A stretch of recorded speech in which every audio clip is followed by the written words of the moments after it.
Hola, no entiendo nada de América Latina, pero eso es YouTube y yo tengo una teoría. So my Spanish stinks and I am no expert, but I have a couple ideas about Latin American history that have been bugging me for months. And this is YouTube, so I figured I might as well just put them out there and see what people think. My idea is this. I believe that Latin America is right now going through its second wave of independence from the United States. To document this, I'm going to try to go through 2 centuries of history for 2 continents in under 15 minutes. Wish me luck. The first wave of independence for most countries in Latin America was from Spain. It was not a quick process, and despite the efforts of visionary liberators like Simón Bolívar, it was not a unified one. Efforts to make a United States of South America never really got off the ground, and for a long time, most people weren't even sure that independence was what they wanted. The guy who really got the ball rolling was Napoleon, the French dictator who invaded Spain in 1808. Between 1808 and 1814, the years of French occupation, Spanish America had to figure out government for itself. This led to a lot of different solutions in different places and with opposing factions within each city or region. Some saw themselves as liberators. Some saw themselves as just caretakers until the old Spanish government could be restored. The guy who resolved these disputes was Ferdinand VII, a Spanish king so bad he had to be restored to his throne by foreigners not once but twice. When the British brought Ferdinand back in 1814, he quickly announced a return to absolutism and the end of any kind of self-government for Spanish America. This had the effect of turning even more people against him. Not just the folks who wanted independence, but the folks who were eager to welcome him back as a constitutional monarch.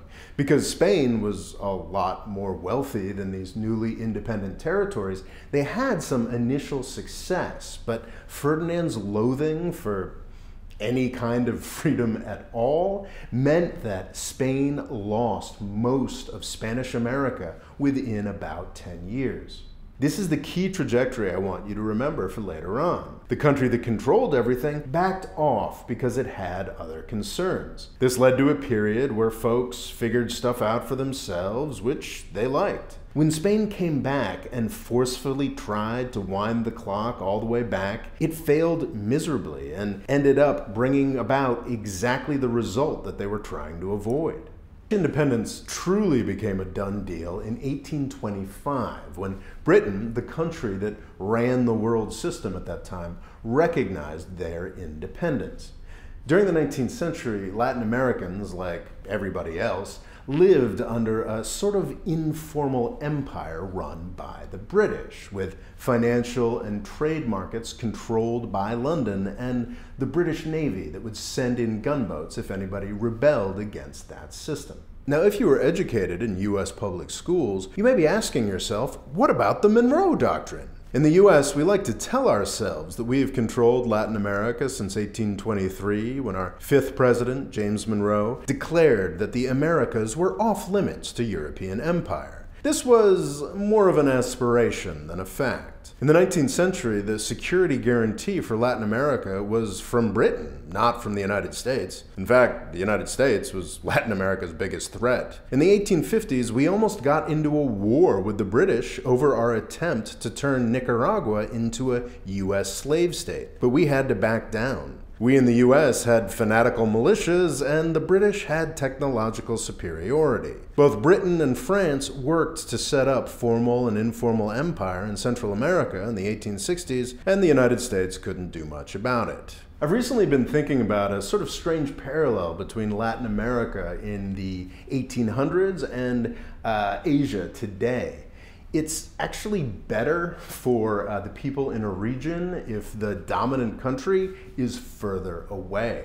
That's why today you have so many Asian countries who seem to prefer the United States as a hegemon than the prospect of a rising China. And I kind of think that during the 1800s, Latin American countries had more freedom because the dominant country in that region was the British Empire, not the sort of angry colossus to the north, as it's often been called, the United States.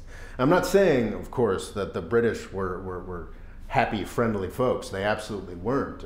They would send in gunboats if it looked like their debt markets or their ideas of free trade were being seriously challenged. But I think that the British imposed a lighter sense of control than the Americans eventually did in the 20th century and even today.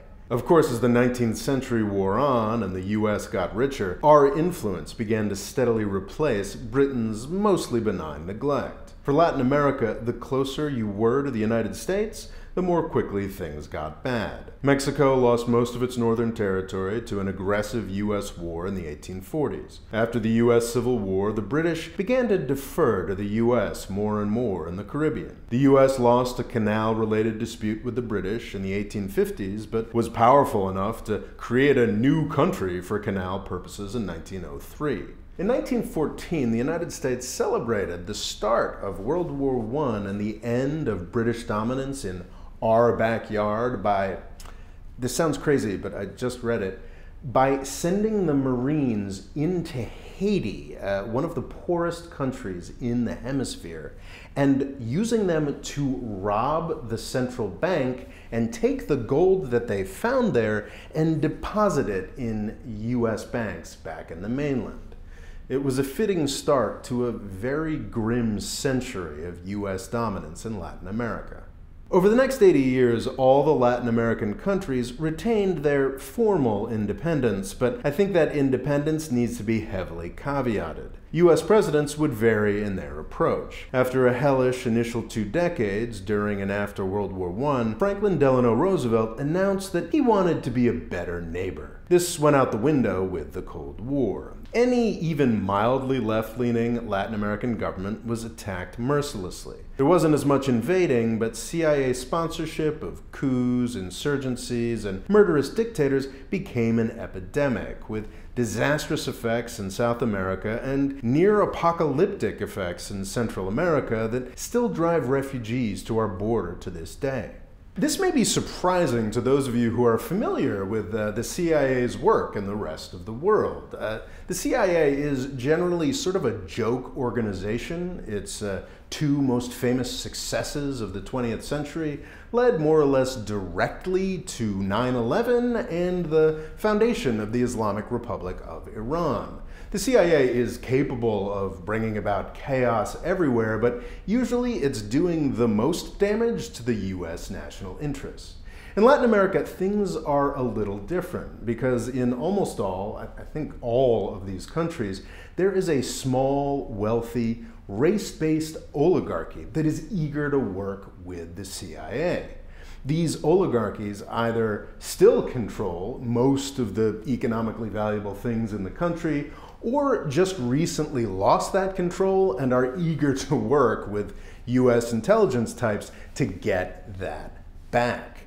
I guess that this sort of local knowledge allows the CIA to be more effective in Latin America, but I don't think that really serves US national interests either. It's certainly inimical to any sense of justice, freedom, or equality. I think it's a pretty bad deal, actually. The Latin America of the 1980s looked a lot like the Middle East of today. It was a smoking ruin. But then the Cold War ended. The US became less willing to support mass-murdering dictators and death squads. And then in the early 2000s, something even more important happened. US attention was drawn elsewhere. With 9/11, the wars in Iraq and Afghanistan, and US media's new obsession with scary Muslims, Latin America was basically forgotten. And this came just in time because the 2000s saw a wave of left-leaning leaders come to prominence. In the 1980s, any one of these leaders would have led to a nightmarish intervention of one sort or another. But for 16 invaluable years, it did not happen. Bush was too distracted, and Obama, to his credit, didn't seem all that interested in bringing back the bad old days. And you know what? it worked out pretty well, even for the pro-business right-wing types in the US who found the pink wave so horrifying. Venezuela's revolutionaries have been an atrocious, nauseating failure. Chavez and Maduro have been the most discrediting thing for socialism since Joseph Stalin. The Kirchner dynasty that drove Argentina into the ground lost power in 2015. Rafael Correa's successor in Ecuador turned out to be pretty pro-business, and Lula's successor in Brazil lost power under her own steam, without a bloody CIA-installed dictatorship, though we may get one before too long. The one exception circa 2017 was Bolivia, which still held on to its socialist government, because it was extraordinarily successful at making Bolivia richer and happier than it had ever been. This is the way politics is supposed to work, folks. If you are successful, you are rewarded with more power, and if you fail, you get kicked out. Between 2001 and 2017, Latin America had more political freedom than it had had at any point since the 1800s, if not ever. And the wounds of the Cold War were finally beginning to heal. This was fantastic for everyone in the Americas. The United States, Latin America, everybody. It was a good deal. And then we got Donald Trump. Remember that framework I talked about with Latin American independence from Spain? Well, we seem to have recreated it with Trump. First, the country that ran things backed off because it had other concerns. This led to a period where folks went their own way and began to make reforms that resolved their concerns. This worked out for everybody the way that only peace and non-intervention can. And then some clown jumps in, clamps down, and tries to wind the clock back decades, making himself and everybody allied with him look like fools. And that's exactly what Donald Trump did in Latin America. I've been talking about the way that Donald Trump saved Venezuelan President Maduro for years now. All the US has to do for Maduro to fall at this point is step back and wait. And that's been true for a couple years now. Instead, Washington, D.C. insists on playing the perfect comic book villain role that Latin American leftists fantasize about. And there are a lot of leftists in Latin America. Trump has turned this clown Maduro into a hero. He has repeatedly suggested invading Venezuela and has somehow convinced a lot of Washington, D.C. that that might be a good idea. Over the past week alone, Donald Trump has turned Venezuela policy over to one of Ronald Reagan's nastiest Cold Warriors and gone ahead and discredited the Venezuelan opposition by making it look like a pawn of the United States. And don't get me started on Mike Pompeo's choice to use State Department employees as Benghazi bait to start a shooting war. These clowns have managed to make the guy who laughs about starving his own country look like the victim. At this point, the Trump administration is probably the main thing keeping Maduro going. The Trump administration's most egregious failure has to be the coup in Bolivia in November 2019. Bolivia's white elites were angry that Evo Morales, the guy who literally quadrupled Bolivia's gross domestic product, wanted to run for president again. U.S. media and U.S. government-sponsored organizations falsely claimed that his election win was fraudulent, which helped Bolivia's old elite carry out a painfully obvious and brutal Cold War-style coup. Thankfully, in October 2020, the folks that Trump was working with in Bolivia lost the first election they faced, and many of them are now facing prosecution, as they obviously should.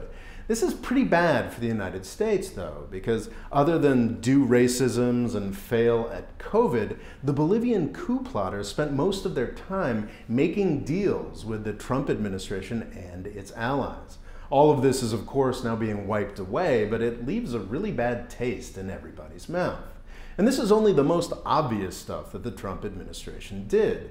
Everybody seems to forget that about a year ago, the United States was basically threatening to invade Venezuela. On March 26, President Maduro was indicted in the United States as a drug trafficker. On March 31st, the U.S. State Department issued yet another transition plan/ultimatum requiring Venezuela's government to resign. Finally, on April 1st, against the wishes of a military leadership that is more focused on dealing with COVID-19, Trump announced a new deployment of ships to the Caribbean, focusing on exactly the drug trafficking that Maduro has just been accused of. And don't get me started on John Bolton's laughable troika of tyranny formulation for Nicaragua, Cuba, and Venezuela. I guess he came up with it because George W. Bush's Axis of Evil speech in 2002 worked out so well for defense contractors. This dumb idea has justly been forgotten, and most of Trump's abysmal Latin America policy never really came to the attention of the US public.